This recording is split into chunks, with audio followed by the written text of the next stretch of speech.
What is up, LEGO fans? This is Tom from True North Bricks, and I am coming at you with another super exciting LEGO unboxing.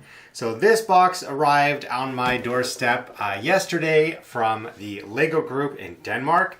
So this is another pre-release offer that we're going to be reviewing over on TrueNorthBricks.com. And I think this is one that a lot of you are going to get quite excited about. So I'm going to take a moment and I'm going to open it up and I'm going to give you a preliminary look at what is inside of this wonderful box from the LEGO group. I'm quite excited about this. This is one of the items that was originally announced at LEGOCon 2022 back in June. So I'm sure that a lot of you are eagerly already anticipating what this is. So what have we got here? It's a box within a box. So if we take this out, put the shipping box off to the side. So you can see here, it's a brown LEGO box. And it says not for sale on the bottom, as a lot of these things that come to me from Denmark do. So let's just try to get this open. It's providing me with a slight amount of difficulty. There we go. So what have we got here? We have the full Minifigures Series 23. So I'm going to take a few minutes. I am going to feel my way through these characters, and I will be back in a minute to start our usual detailed field guide about how to identify the different characters in LEGO Minifigures Series 23. Alright, LEGO fans, we are back after feeling our way through the complete box of Minifigures Series 23. So as with previous series, the box contains 3 full sets of the 12 minifigures included in this collection. So in terms of retail, these are going to come out on September 1st, 2022 at the LEGO store. You might be able to find them sooner than that at other retailers like Toys R Us. And according to LEGO.com, they are still going to retail for $4.99 here in Canada, despite the fact that a lot of LEGO sets have gone up in price recently. Now, if you look at other retailers around Canada, some of them have actually hiked their minifigures up to $5.99 for a previous series, like the Muppets or Series 22. But, like I said, currently LEGO.com still advertises Series 23 as costing $5 a minifigure. So, in terms of the distribution of the minifigures in the box, they were not random. They were actually very organized and very structured. So I found that one minifigure would alternate with another in most cases. And there was a few minifigures that kind of filled the back area of the box. And they were, I guess, a little bit more out of order than some of the others, but still, again, it was very predictable where you would find certain minifigures in the box. So as I'm going through opening these, I'll let you know where I found them in the box. I can't guarantee that it will be the same at any given store that you go to, because I only have one box to base my placement of minifigures off of, but who knows, maybe other boxes will be the same when you are feeling your way through them. Of course, you also have to keep in mind that this is a fresh box. So when you're looking through the store, unless you see them open the box in front of you, the order might not mean anything. I mean, it might not mean anything anyway, considering that I'm basing my organization, again, off of one example. So in terms of the minifigures, so I have a little note card here with each one to kind of remind myself of some of the things that I looked for as I was going through these. So the first minifigure that I found was the wolf costume. So the wolf costume was pretty easy to find. The first thing I noticed in here was actually the tail. So the tail has those leg loops on it so that you can place the tail onto the legs before you attach the torso. We have the little information card here. We might as well open up one of those while we're at it, just because, so that you can see, I guess, what the little pamphlet looks like for these ones. So as usual on the back, there are some instructions. Then on the front, we have the 12 different minifigures. So again, for the first one, we're looking here at the wolf costume. So we've got our display base, the tail piece. That's the first item that I found while I was searching through this bag. So this was the very first minifigure. I started at the front of the box on the right hand side when you're facing it, and this was the first minifigure that I pulled out. So the tail was the giveaway. Of course, the other thing that will help you identify this minifigure is the mask. So the mask has two openings. There's the big one on the bottom, and then there's a small one under the nose. So if you can feel for the curve of the nose, right underneath it, you will find another opening. It does have small teeth, but those are hard to feel through the package. So really, it's the shape of the snout with the two openings, the very pointed ears at the top, because there are a few minifigures in this series that have a mask. Some of them have ears on top, so the ears are not a dead giveaway as to which character you have. If you have the wolf, you've also got the kind of ruff on the side of the head. So that is what I use to identify this. So once you've got the tail and you figured out what that headpiece feels like, that's a pretty good giveaway. And of course, he also comes with this sack. So the sack is a round piece with a little handle at the top. The bottom has a place for a stud to fit, so it's open. So those are things that you can feel for to see if you have this. You have to be careful because there are a few other round things in this series. For example, the pumpkin that comes with the turkey costume. So the bag does feel a little bit different, but if you're feeling it quickly, you can easily kind of mistake them. So always kind of feel for two things to make sure that you have what you think you have in terms of character. All right, so the second minifigure that I pulled out was the Ferry Captain. So this one alternated at the front of the box with the wolf costume. So it was a wolf costume, then there was the Ferry Captain, then there was another wolf costume, then another Ferry Captain, until I found, all three of them. So again, these were at the front right of the box. There are a few small things in this bag. Let me just make sure that I've gotten everything out. So the easiest way to identify the Ferry Captain is really this boat piece. This is the biggest piece that you're going to get in this series. It's really easy to identify. It makes the package feel really thick. It has that kind of tapered, rounded front for the front of the boat. And of course it's hollow on the bottom because the minifigure legs go through the bottom. And then you attach the torso on top. You got to kind of lift up the arms. And the boat piece attaches between the torso and the legs. You add his head. He does not have a double-sided face. The hat was another giveaway. So really, the boat is the easiest way to identify this because it's a huge piece. The hat has a very distinctive feel. It feels like a baseball cap, but there's kind of an indent before that flap that comes out front. And of course, you've got these little red rods with that kind of thicker part in the middle. I forget right now what exactly this piece is called, but there's three of them in this bag, and they attach to the boat as kind of smokestacks. Like that. So I mean that's really the Ferry Captain. So he's pretty easy to identify simply because of the boat piece. But again, always look for two things. So those little red rods are another piece that you can look for, and then of course the hat. So the third character that I found was the Sugar Fairy. So this one was kind of in the middle of the box on the right hand side when you are facing the box. She is pretty easy to identify for a number of things. So the first thing that I found in this case was actually this candy cane piece. So you'll feel a long rod, but if you feel all the way to the end of it, it curves. So this is a unique Lego piece that I've never seen before. Pretty interesting to get it in the minifigure series. So that was the telltale sign that I used to identify the sugar fairy.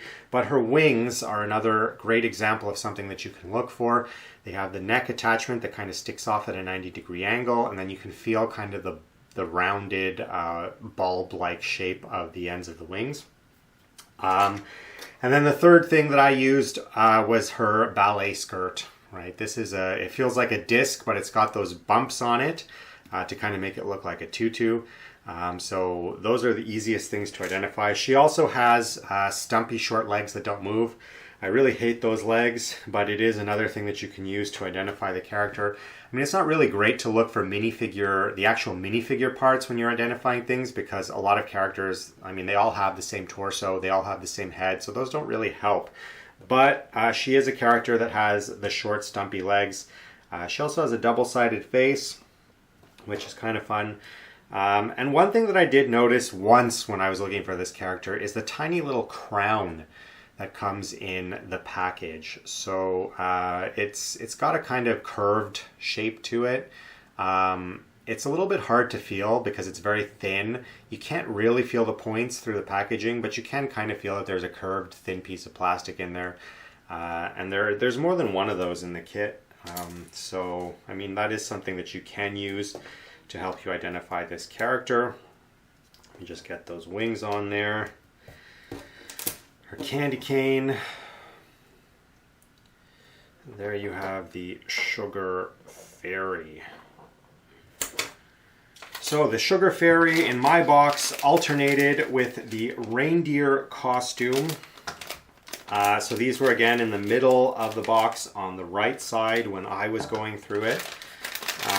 This one is another character that has a mask, and the mask has ears, which makes it kind of easy to confuse with the wolf costume that we already saw. However, in this case, the mask is much more cylindrical. There isn't the ruff on the side. So you'll feel the ears pointing off, you'll feel the nose pointing off, but if you go just below the ears, you're not going to feel that same kind of cheek ruff that the wolf costume has. If you're really careful, again, you can feel that there are no teeth on the reindeer costume, but again, the teeth are hard to feel on the wolf, so I wouldn't really use that as a defining characteristic. The interesting thing about the reindeer costume is also that the antlers are separate. So you can't feel the package to feel the mask and see if there are antlers on top, because the antlers are a separate piece that attaches on top, but you can actually feel the antlers in the package. Again, it's a thin plastic piece. If you're very careful, you can feel kind of the bumped edges of it. There are two of those in there. I didn't use the antlers very much to identify this character. I started with the mask, but the telltale thing for me was really the box. So it comes with kind of a gift box, and the gift box, I guess you can put these little heart-shaped gingerbread cookies. So the heart shape 1x1 tile is another really good thing to use to kind of help you identify what you've got. But the box was really the easiest thing. You can really clearly feel the box shape in there, which helps you to identify this. So again, this character alternated with the sugar fairy in the middle right side of the box for me. Don't know if it will be the same for you, but maybe that'll help. Next up, I had the turkey costume. So these next few characters, they were at the back of the box and they spread out over the two columns. So when you're looking at the box, you know, there's that partition in the middle. So what we've been talking about so far were characters that were in kind of the first side on the right here. And then these next four were kind of spread out, alternating in the back section of the box. So this one was again the turkey costume. So the turkey costume is really easy to identify because it's one of the few characters in this series that comes with a bag in a bag.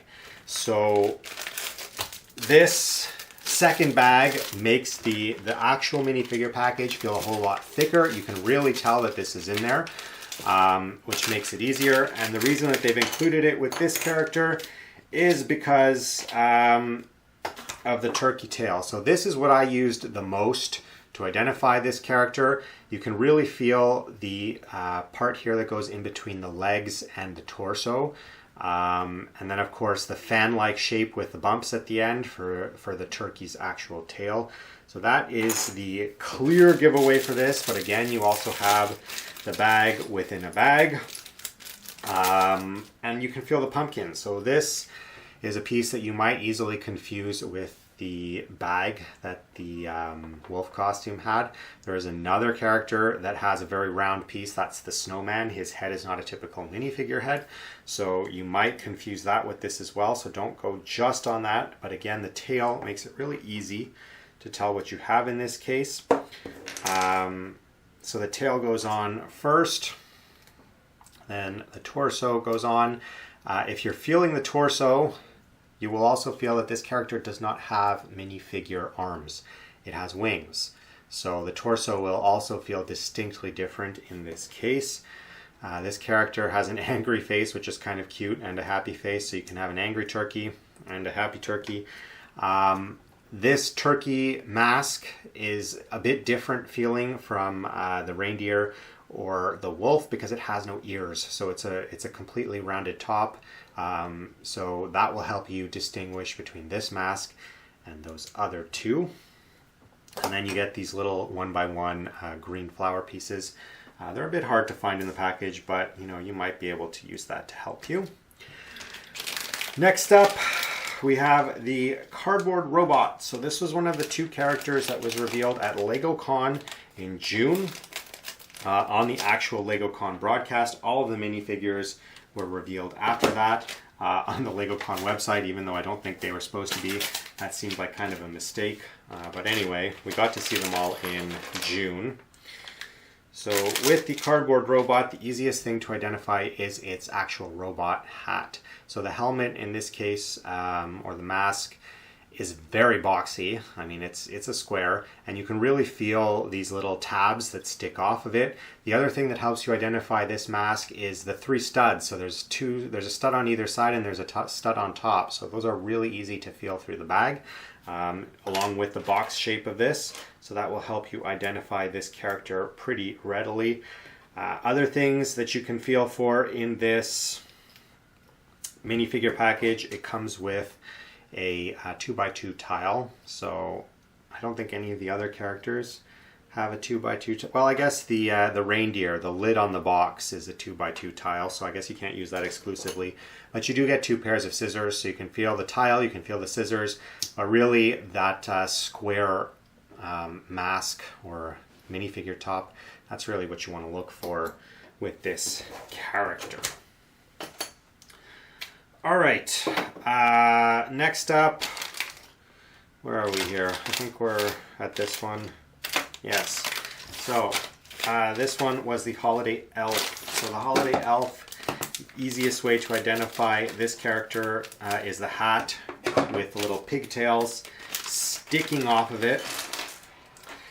So that's this piece here. So it's the typical elf-shaped hat that we've seen in previous years, but it has the little braids molded onto it. So that's a very distinct piece. You can easily feel that, the pointed shape of the hat. You can easily feel the braids sticking off of it. This is another character that unfortunately comes with stumpy, unmoving legs. So if you find those, you know that you have this character or the Sugar Fairy. The other thing that really helps you identify the elf is this piece here. So this is a clear snow globe. It's actually a printed piece, which is interesting. I didn't realize that until this moment. And you can also feel a lot of these little bricks in here. So you've got 1x1 plate. You've got a 1x1 kind of pyramid triangle piece. You've got a 1x1 stud in there. And there's more than one of these, so you can easily find those. And then you've also got this 2x2 round plate. So these are meant to make the snow globe. So I guess you put the stud in the middle, you put the plate, and then you put the little triangle topper, and all of that goes inside the snow globe. So it looks like you have a little gingerbread house inside of a snow globe with the elf. All right, next up, we've got the popcorn costume. So this is one of my favorites from this series. One of the ones I was actually really looking forward to. So there's not a whole lot in this bag. You're not going to be able to use really two things clearly, because the only defining item in this package is the popcorn costume. So it kind of slips over the torso. You can feel the open sides and the kind of square base. You can also feel the kind of bubbly popcorn on top. But that's really all there is to this character. It does have shorter legs, but these are the moving legs. So again, if you do find a pair of legs that don't feel quite as long as they should, but they still move, unlike the other, the Sugar Fairy and the Elf, then chances are you've got this. But I was able to identify it with just the popcorn piece every time, because it's a very unique feeling shape. So this character doesn't have any accessories, sadly. I kind of wish he came with that 1x1 brick, the popcorn container. That would have been fun. But we didn't get that, unfortunately. So again, these four characters here, they were all kind of at the back of the box here, alternating. So it was like one turkey, followed by a robot, followed by a popcorn kid, or followed by an elf, you know, that sort of thing. So they were all in the back there. So that's how those were organized. Next up, we have the Snowman. So the Snowman, if memory serves, was on this side here in the middle, right? So I went through the box going backwards like this, over like this, and then up. So the Snowman was in the middle on the left side. Oh, he actually does have a headpiece, interestingly enough, so I didn't feel that. It's kind of like a little mask, so it's white with a little face printed on. What I did feel was this round piece for the Snowman's head. So I thought it was one of those ball pieces, but I guess it's actually a minifigure head. It's a mask to go over a minifigure head. So this is one of those things that you might confuse with the pumpkin, so you really have to feel it carefully so that you feel the ridges on the pumpkin or the smooth of this. You might also mistake it for the wolf's bag, but again, you got to feel for that handle on the bag. The Snowman has a stud on top, so really it's easiest to confuse with the pumpkin, so you got to kind of pay attention to those ridges. The item that I found easiest in here every time was the scarf. So the scarf has a very distinctive feel. You've got that opening in the middle, it's kind of square around the sides, and then there's that one piece hanging down. So that really made the Snowman easy to identify. The other thing that helped me a lot was the broom. So the broom is quite easy to find. You're looking for a rod piece with a rectangle attached to the end. So that will help you identify this. Just make sure you're careful when you're feeling it, so you're not, mistaking it for that hooked end. You really have got to feel the ends of the rods in this series to use them as defining characteristics. I didn't actually find the top hat when I was feeling this, but I guess that would be another thing that you could use to help you out. So there we have the Snowman.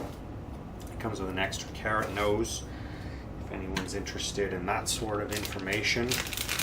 So the Snowman alternated with the Nutcracker on the left-hand side in the middle of the box.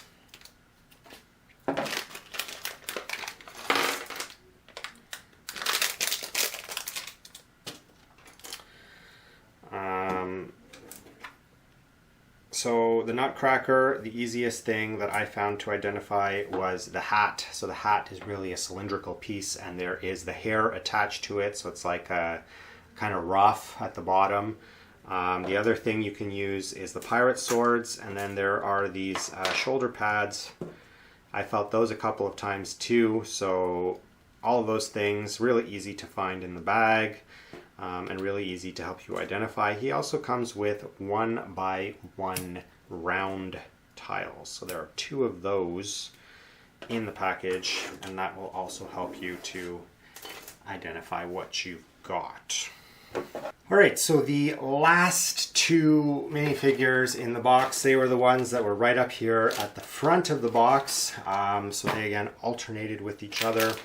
So we have the Knight of the Yellow Castle. So this was another character I was really looking forward to from this series because it goes pretty well with the Lion Knight's Castle that came out for the 90th anniversary of the LEGO Group. One thing that I didn't notice initially when I saw the first pictures of this is that this character actually has short legs, but they are thankfully at least the short moving legs, which I much prefer to those stumpy ones that don't move. So in this case, you have a printed torso with that original crown symbol. So this is the same crown that was on the coins that came with that troubadour in the last series. You get a shield that's printed as well with that same logo. The armor also has that same logo on it, which is kind of cool. So this is just kind of a short knight, which is a little bit funny. The thing that really helped me identify this character though was this helmet. So it is that racer or motorcycle helmet. And then you add on the knight's visor. The knight's visor is pretty easy to identify too because, well, I don't know, your fingers might be a different size from mine, but my finger fits into here. And I was able to feel it that way with the little, point here that comes off the two sides. So that helped me a couple of times to identify this character. But really, the easiest thing I found was the shield. I felt the shield every single time. It was almost always one of the first things that I found in this package. So the shield really identifies this character. And then one time while I was looking through the package, I also noticed the horse head. So it's kind of like an L shape. You get two rods. So these are just plain straight rods. So you don't mistake them with the Snowman who has the brush at the end, or the Sugar Fairy who has the candy cane hook. So this is, I guess, meant to be a play costume since it comes with this fake horse item. But you also get a free tassel, extra one, an extra red rod, and an extra golden sword in this minifigure package. So there are 3 pieces there that are extra. And then, of course, the last character was the dragon costume. So I'm a little bit on the fence about this dragon costume because I haven't compared it directly yet because I'm opening these for the first time here. But from the pictures, it looks exactly like the dragon costume we got a few minifigure series ago, the red one. So I kind of feel like it's a cop-out to include a green version of the same minifigure in a minifigure series. Like, I feel like if you want to recolor it, then this would be ideal to put in the Build-A-Mini station at the LEGO store. That would be really cool to get a recolored version, but not in the minifigure series. Like, this looks pretty much identical to what we saw before with the red one. In any case, it comes with a tail. So this tail was what I used to identify this character most easily. So the tail is very different from the wolf one because it's got the spikes on it and it has that kind of diamond-shaped end. So it's pointed, whereas you can feel kind of the fur pattern and the more rubbery nature of the wolf's tail. So this tail is much more solid plastic. You can also feel the wings. So the wings, they're a bit different from the Sugar Fairies because the neck attachment is rounded, it's not square. You can also feel kind of those, the dragon-like points at the end of the wings, so that helps you distinguish it from the other one. When I do my my write-up of these on TrueNorthBricks.com, I'll be sure to include a photo of the red dragon and the green dragon next to each other so we can actually see how similar they are, but pretty much they look identical from what memory serves. So you get these horn pieces. Another thing that helped me identify this was the mask. So the mask is a bit bigger than the other characters, and if you feel it carefully, you can feel those bumps on top where the horns attach onto. So it does feel a bit different from the others. It is easy to confuse with the wolf costume though, because they both have kind of ridges on the side. I guess with the wolf they're a little bit more rounded, and it has more of a cheek feel on the side. But again, those side points, they're kind of confusing. The big difference here, I guess, is that the dragon on the very top of its head, it doesn't have those pointed ears. These ears on the side, they kind of feel like an extension of the points on the side of the face when you're feeling the package, so you don't really notice them. So really what you're going to feel is the ears on the wolf and none. It's kind of smoothed ridges on the dragon's head. So there you have it. That is all 12 characters from Minifigures Series 23. I'm going to have a written field guide up on truenorthbricks.com so that you can either watch this video, or if you don't want to watch a video in the store while you're filling out packages, you can just read it from truenorthbricks.com. I'll have pictures of all the minifigures up there as well for you to see. Otherwise, that's it for this Series 23 field guide. Hopefully you find it useful. I really appreciated all the comments that I got from the Muppets minifigure series. A lot of you wrote to me saying that it really helped you in the store, so I'm glad about that. Hopefully this minifigures field guide does as well. So if you like the content here at True North Bricks, be sure to like and subscribe. Otherwise, thank you very much for watching, and I will catch you next time.